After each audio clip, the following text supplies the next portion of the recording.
Heatwave વાવાઝોડું અને વરસાદ એમ ત્રિવડી આગાહી કરવામાં આવી છે। હવામાન વિભાગે 3 મોટી આગાહી જે કરી છે તે અનુસાર 4 દિવસ સુધી ગુજરાત અગનભઠ્ઠીમાં શેકાશે। ઘણા ભાગોમાં પારો 44 ડિગ્રી પર પહોંચી શકે છે। સાથે જ અમદાવાદવાસીઓ આ 4 દિવસ ખૂબ જ સાવચેતી રાખજો। અમદાવાદમાં 4 દિવસ સુધી હીટવેવની આગાહી છે। 4 દિવસ સુધી ગુજરાતના કુલ 11 જેટલા જિલ્લામાં હીટવેવની આગાહી છે। આજે અને આવતીકાલે અમદાવાદ, ગાંધીનગર, આણંદ, બનાસકાંઠા, વલસાડ તો સૌરાષ્ટ્રના સુરેન્દ્રનગર, પોરબંદર, ભાવનગર, જૂનાગઢ, રાજકોટ અને કચ્છ માટે હીટવેવની આગાહી છે। તો 22 અને 23મી એમ 2 દિવસ ગુજરાતના 12 જિલ્લામાં હીટવેવની આગાહી છે। આ 2 દિવસ અમરેલી શહેરમાં પણ હીટવેવની આગાહી છે। હીટવેવની આગાહીના પગલે હવામાન વિભાગનું સૂચન આવ્યું છે। આગ ઓગતી ગરમીમાં સાવચેતી રાખવાની સૂચના આપી છે। બાળકો, વૃદ્ધો અને બીમાર લોકોએ તકેદારી રાખવી। ગઈકાલે પણ મોટાભાગના શહેરોમાં પારો 44 ડિગ્રી વટાવી ચૂક્યો હતો અને ગઈકાલે 45.3 ડિગ્રી સાથે સુરેન્દ્રનગર સૌથી હોટેસ્ટ સિટી બન્યું હતું। તો આ તરફ વાવાઝોડાને લઈને હવામાન વિભાગની પણ આગાહી સામે આવી છે। બંગાળની ખાડીમાં લો પ્રેશર સર્જાઈ શકે છે। 22મી બંગાળની ખાડીમાં લો પ્રેશર સર્જાશે અને 24મી મેના રોજ ડિપ્રેશનમાં તે ફેરવાશે। જો વાવાઝોડું શક્તિશાળી બને અને આગળ વધે તો ગુજરાતમાં 27મી મેના રોજ વરસાદની શક્યતા છે।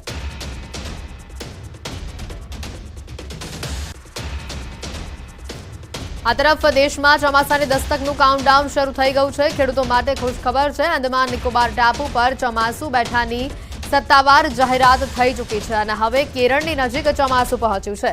અંદમાન નિકોબાર ટાપુ પર ચોમાસું બેસી ગયું છે। હવામાન વિભાગનું અનુમાન સચોટ સાબિત થયું છે। આમ અંદમાન નિકોબારમાં 3 દિવસ વહેલું ચોમાસાનું આગમન થયું છે।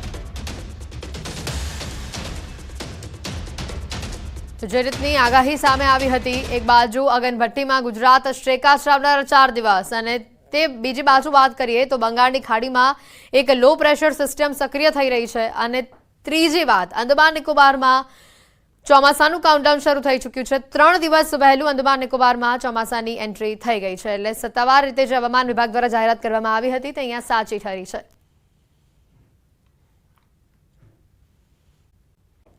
તો જે રીતે વાત કરવામાં આવે અંબાલાલ પટેલની ચોમાસાને લઈને આ મોટી આગાહી સામે આવી છે। આંધી, વંટોળ અને ગાજવીજ સાથે વરસાદની વકી છે। 7 થી 14 જૂન સુધીમાં ચોમાસાની શરૂઆત થઈ શકે છે। આ વર્ષે ચોમાસું સારું અને વહેલું આવી શકે છે। 24 થી 26 મે સુધીમાં ભયંકર વાવાઝોડાની આગાહી છે। 120 કિલોમીટર પ્રતિ કલાકની ઝડપે પવન ફૂંકાઈ શકે છે।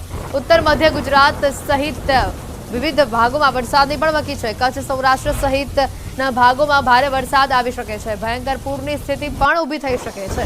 અરબી સમુદ્રમાં પણ ભયંકર ચક્રવાત સર્જાઈ શકે છે। રોહિણી નક્ષત્રમાં શરૂઆતમાં વરસાદ થાય તો વાયુ ફૂંકાય છે। બીજા ભાગમાં થાય તો વાયરાના એટલા દિવસ ઓછા, પણ ઉત્તરથી રોહિણી નક્ષત્રમાં વરસાદ થવાની શક્યતા છે। એટલે વરસાદ સારું આવશે અને આ વખતે ચોમાસું વહેલું આવવાની શક્યતા રહેશે। ચોમાસા પહેલા વાવાઝોડા પણ સક્રિય થશે બંગાળની ખાડીમાં, અરબી સમુદ્રમાં। વાવાઝોડા અંગે જોઈએ તો તારીખ 24 મે સુધીમાં આંદમાન નિકોબાર ટાપુ પર ચોમાસું બેસી જવાની શક્યતા રહેશે અને આ ચોમાસાની ગતિવિધિના કારણે બંગાળનો જે ઉપસાગર છે ભારે વલોવા છે। ભારે વાવાઝોડું થશે। તારીખ 26 સુધીમાં તો આ વાવાઝોડું ભારે તબાહી મચે એવું હશે। બંગાળ ઉપસાગરમાં દક્ષિણ પૂર્વીય તટ ઉપર ભારે તબાહી મચાવશે। 120 કિલોમીટરની પ્રતિ ઝડપે કે તેથી વધુ ઝડપે પવન ફૂંકાશે। લગભગ દક્ષિણ પૂર્વીય તટેથી પશ્ચિમ બંગાળના ભાગ સુધીમાં આની અસર થશે અને આની અસર ગજબની હશે। લગભગ દક્ષિણ પૂર્વીય તટો ઉપર તો પૂર આવે તેવી સ્થિતિની શક્યતા છે। પરંતુ આ સ્થિતિના કારણે જે બંગાળના ઉપસાગરનો ભેજ અને અરબ સાગરનો ભેજ મર્જ થશે અને ભેજ મર્જ થતાં એકબીજા વાયુ અથડાવાથી પ્રી મોન્સૂન એક્ટિવિટી વખતે ગાજવીજ સાથે વરસાદ થવાની શક્યતા રહે છે અને આ ગાજવીજ જે છે એ રોહિણી નક્ષત્રમાં પણ થશે અને આ જે છે એ પ્રી મોન્સૂન એક્ટિવિટીના ભાગરૂપે થશે। પણ બંગાળ ઉપસાગરમાં જે વાવાઝોડું છે એ તો ભારે થવાની શક્યતા રહેશે। એક સાયક્લોનિક સર્ક્યુલેશન અરબી સમુદ્રમાં પણ વાવાઝોડું સક્રિય થવાનું છે એની ગુજરાતના વાતાવરણ ઉપર અસર થશે। અરબી સમુદ્રમાં વાવાઝોડું લગભગ મેના અંતમાં ને જૂનની શરૂઆતમાં થવાની શક્યતા રહે છે. આ વાવાઝોડાની અસરો જે છે એ અસર તો ભારે કરશે, પરંતુ ત્યાંની થોડીક હજુ વાર છે આ વાવાઝોડાની. એટલે તે પૂર્વે અંગારનો ઉપસાગર અને અરબ સાગરનો ભેજ મર્જ થશે અને જે રોહિણી નક્ષત્રમાં છે ભારે ગાજવીજ સાથે વરસાદ થશે. હીટવેવ, વાવાઝોડું અને વરસાદ એમ ત્રિવડી આગાહી કરવામાં આવી છે. હવામાન વિભાગે 3 મોટી આગાહી જે કરી છે તે અનુસાર 4 દિવસ સુધી ગુજરાત અગનભઠ્ઠીમાં શેકાશે. ઘણા ભાગોમાં પારો 44 ડિગ્રી પર પહોંચી શકે છે. સાથે જ અમદાવાદવાસીઓ આ 4 દિવસ ખૂબ જ સાવચેતી રાખજો. અમદાવાદમાં 4 દિવસ સુધી હીટવેવની આગાહી છે. 4 દિવસ સુધી ગુજરાતના કુલ 11 જેટલા જિલ્લામાં હીટવેવની આગાહી છે. આજે અને આવતીકાલે અમદાવાદ, ગાંધીનગર, આણંદ, બનાસકાંઠા, વલસાડ તો સૌરાષ્ટ્રના સુરેન્દ્રનગર, પોરબંદર, ભાવનગર, જૂનાગઢ, રાજકોટ અને કચ્છ માટે હીટવેવની આગાહી છે. તો 22 અને 23મી એમ 2 દિવસ ગુજરાતના 12 જિલ્લામાં હીટવેવની આગાહી છે. આ 2 દિવસ અમરેલી શહેરમાં પણ હીટવેવની આગાહી છે. હીટવેવની આગાહીના પગલે હવામાન વિભાગનું સૂચન આવ્યું છે. આગ ઓગતી ગરમીમાં સાવચેતી રાખવાની સૂચના આપી છે. બાળકો, વૃદ્ધો અને બીમાર લોકોએ તકેદારી રાખવી. ગઈકાલે પણ મોટાભાગના શહેરોમાં પારો 44 ડિગ્રી વટાવી ચૂક્યો હતો અને ગઈકાલે 45.3 ડિગ્રી સાથે સુરેન્દ્રનગર સૌથી હોટેસ્ટ સિટી બન્યું હતું. તો આ તરફ વાવાઝોડાને લઈને હવામાન વિભાગની પણ આગાહી સામે આવી છે. બંગાળની ખાડીમાં લો પ્રેશર સર્જાઈ શકે છે. 22મી બંગાળની ખાડીમાં લો પ્રેશર સર્જાશે અને 24મી મેના રોજ ડિપ્રેશનમાં તે ફેરવાશે. જો વાવાઝોડું શક્તિશાળી બને અને આગળ વધે તો ગુજરાતમાં 27મી મેના રોજ વરસાદની શક્યતા છે.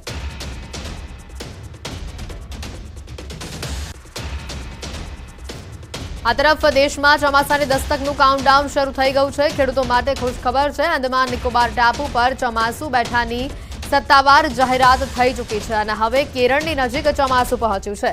અંદમાન નિકોબાર ટાપુ પર ચોમાસું બેસી ગયું છે. હવામાન વિભાગનું અનુમાન સચોટ સાબિત થયું છે.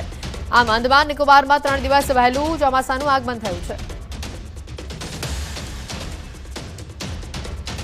તો જે રીતની આગાહી સામે આવી હતી, એક બાજુ અગનભઠ્ઠીમાં ગુજરાત શેકાશે આવનારા 4 દિવસ અને તે બીજી બાજુ વાત કરીએ તો બંગાળની ખાડીમાં એક લો પ્રેશર સિસ્ટમ સક્રિય થઈ રહી છે અને ત્રીજી વાત અંદમાન નિકોબારમાં ચોમાસાનું કાઉન્ટડાઉન શરૂ થઈ ચૂક્યું છે. 3 દિવસ વહેલું અંદમાન નિકોબારમાં ચોમાસાની એન્ટ્રી થઈ ગઈ છે. એટલે સત્તાવાર રીતે જે હવામાન વિભાગ દ્વારા જાહેરાત કરવામાં આવી હતી તે અહીંયા સાચી ઠરી છે.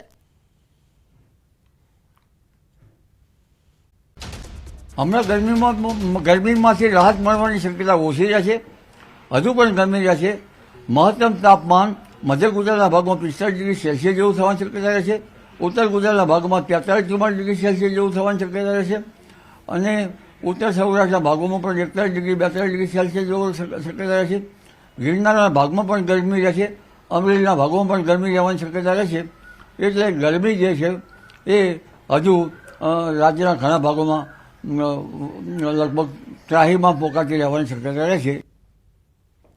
તો જે રીતે વાત કરવામાં આવે અંબાલાલ પટેલની ચોમાસાને લઈને આ મોટી આગાહી સામે આવી છે. આંધી, વંટોળ અને ગાજવીજ સાથે વરસાદની વકી છે. 7 થી 14 જૂન સુધીમાં ચોમાસાની શરૂઆત થઈ શકે છે. આ વર્ષે ચોમાસું સારું અને વહેલું આવી શકે છે. 24 થી 26 મે સુધીમાં ભયંકર વાવાઝોડાની આગાહી છે. 120 કિલોમીટર પ્રતિ કલાકની ઝડપે પવન ફૂંકાઈ શકે છે. ઉત્તર મધ્ય ગુજરાત સહિત વિવિધ ભાગોમાં વરસાદની પણ વકી છે. કચ્છ, સૌરાષ્ટ્ર સહિતના ભાગોમાં ભારે વરસાદ આવી શકે છે. ભયંકર પૂરની સ્થિતિ પણ ઊભી થઈ શકે છે. અરબી સમુદ્રમાં પણ ભયંકર ચક્રવાત સર્જાઈ શકે છે. રોહિણી નક્ષત્રમાં શરૂઆતમાં વરસાદ થાય તો વાયુ ફૂંકાય છે. બીજા ભાગમાં થાય તો વાયરાના એટલા દિવસ ઓછા, પણ ઉત્તરથી રોહિણી નક્ષત્રમાં વરસાદ થવાની શક્યતા છે. એટલે વરસ સારું આવશે અને આ વખતે ચોમાસું વહેલું આવવાની શક્યતા રહેશે. ચોમાસા પહેલા વાવાઝોડા પણ સક્રિય થશે બંગાળની ખાડીમાં, અરબી સમુદ્રમાં. વાવાઝોડા અંગે જોઈએ તો તારીખ 24 મે સુધીમાં આંદામાન નિકોબાર ટાપુ પર ચોમાસું બેસી જવાની શક્યતા રહેશે અને આ ચોમાસાની ગતિવિધિના કારણે બંગાળનો જે ઉપસાગર છે ભારે વલોવા છે. ભારે વાવાઝોડું થશે. તારીખ 26 સુધીમાં તો આ વાવાઝોડું ભારે તબાહી મચે એવું છે. બંગાળ ઉપસાગરમાં દક્ષિણ પૂર્વીય તટ ઉપર ભારે તબાહી મચાવશે. 120 કિલોમીટરની પ્રતિ ઝડપે કે તેથી વધુ ઝડપે પવન ફૂંકાશે. લગભગ દક્ષિણ પૂર્વે તટેથી પશ્ચિમ બંગાળના ભાગ સુધીમાં આની અસર થશે અને આની અસર ગજબની હશે. લગભગ દક્ષિણ પૂર્વીય તટો ઉપર તો પૂર આવે તેવી સ્થિતિની શક્યતા છે. પરંતુ આ સ્થિતિના કારણે જે બંગાળના ઉપસાગરનો ભેજ અને અરબ સાગરનો ભેજ મર્જ થશે અને ભેજ મર્જ થતાં એકબીજા વાયુ અથડાવાથી પ્રી મોન્સૂન એક્ટિવિટી વખતે ગાજવીજ સાથે વરસાદ થવાની શક્યતા રહે છે. અને આ ગાજવીજ જે છે એ રોહિણી નક્ષત્રમાં પણ થશે અને આ જે છે એ પ્રી મોન્સૂન એક્ટિવિટીના ભાગરૂપે થશે. પણ બંગાળ ઉપસાગરમાં જે વાવાઝોડું છે એ તો ભારે થવાની શક્યતા રહેશે. એક સાયક્લોનિક સર્ક્યુલેશન અરબી સમુદ્રમાં પણ વાવાઝોડું સક્રિય થવાનું છે. એની ગુજરાતના વાતાવરણ ઉપર અસર થશે. અરબી સમુદ્રમાં વાવાઝોડું લગભગ મેના અંતમાં ને જૂનની શરૂઆતમાં થવાની શક્યતા રહે છે. આ વાવાઝોડાની અસરો જે છે એ અસર તો ભારે કરશે, પરંતુ ત્યાંની થોડીક હજુ વાર છે આ વાવાઝોડાની. એટલે તે પૂર્વે બંગાળના ઉપસાગર અને અરબ સાગરનો ભેજ મર્જ થશે અને જે રોહિણી નક્ષત્રમાં છે ભારે ગાજવીજ સાથે વરસાદ થશે. હીટવેવ, વાવાઝોડું અને વરસાદ એમ ત્રિવડી આગાહી કરવામાં આવી છે. હવામાન વિભાગે 3 મોટી આગાહી જે કરી છે તે અનુસાર 4 દિવસ સુધી ગુજરાત અગનભઠ્ઠીમાં શેકાશે. ઘણા ભાગોમાં પારો 44 ડિગ્રી પર પહોંચી શકે છે.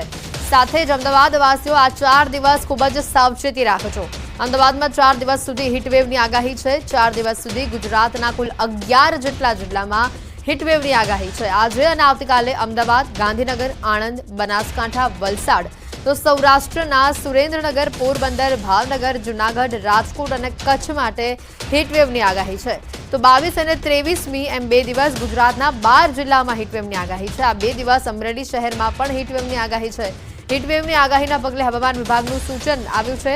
આગ ઓગતી ગરમીમાં સાવચેતી રાખવાની સૂચના આપી છે. બાળકો, વૃદ્ધો અને બીમાર લોકોએ તકેદારી રાખવી. ગઈકાલે પણ મોટાભાગના શહેરોમાં પારો 44 ડિગ્રી વટાવી ચૂક્યો હતો અને ગઈકાલે 45.3 ડિગ્રી સાથે સુરેન્દ્રનગર સૌથી હોટેસ્ટ સિટી બન્યું હતું.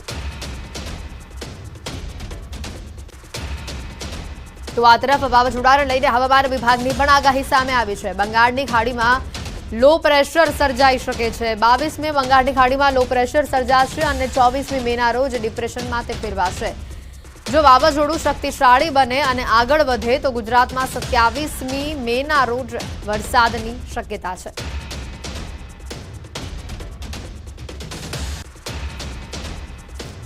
આ તરફ દેશમાં ચોમાસાની દસ્તકનું કાઉન્ટડાઉન શરૂ થઈ ગયું છે. ખેડૂતો માટે ખુશખબર છે. અંદમાન નિકોબાર ટાપુ પર ચોમાસું બેઠાની સત્તાવાર જાહેરાત થઈ ચૂકી છે અને હવે કેરળની નજીક ચોમાસું પહોંચ્યું છે. અંદમાન નિકોબાર ટાપુ પર ચોમાસું બેસી ગયું છે. હવામાન વિભાગનું અનુમાન સચોટ સાબિત થયું છે. આમ અંદમાન નિકોબારમાં 3 દિવસ વહેલું ચોમાસાનું આગમન થયું છે. તો જે રીતની આગાહી સામે આવી હતી, એક બાજુ અગનભઠ્ઠીમાં ગુજરાત શેકાશે આવનારા 4 દિવસ અને તે બીજી બાજુ વાત કરીએ તો બંગાળની ખાડીમાં એક લો પ્રેશર સિસ્ટમ સક્રિય થઈ રહી છે અને ત્રીજી વાત અંદમાન નિકોબારમાં ચોમાસાનું કાઉન્ટડાઉન શરૂ થઈ ચૂક્યું છે. 3 દિવસ વહેલું અંદમાન નિકોબારમાં ચોમાસાની એન્ટ્રી થઈ ગઈ છે. એટલે સત્તાવાર રીતે જે હવામાન વિભાગ દ્વારા જાહેરાત કરવામાં આવી હતી તે અહીંયા સાચી ઠરી છે.